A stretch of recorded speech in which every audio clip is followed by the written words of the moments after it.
If I had to summarize the exhibition Making Space as Matrix in 3 words, it would be feminist, queer, and sexy. I would say radical, participatory, and pushing new waves of feminism.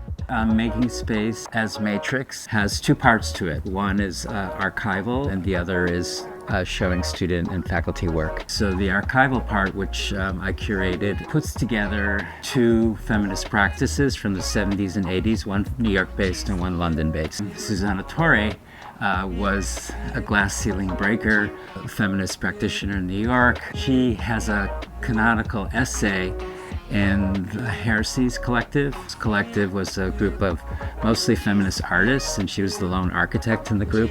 And so the journal was about making room, and she published an essay called Space as Matrix. The graduate students interpreted those archives through their own lived experience and lens and built a set of installation pieces that responded to that. I think there was a lot of resonance that they had with second wave feminists at this current moment in time, giving them their own frameworks and positions on feminism now. Students were able to ask similar questions now of who has barriers and what are the access issues that we currently have. And so it's an intergenerational conversation, but also it has very important relevance at Parsons, because Susana Torre was the founding chair of the Department of Architecture in the 1990s, and much of her curriculum still stands. For me, it just reinforces, why I love Parsons. It's the history of Lower Manhattan. This feminist and queer cultures is where we come from.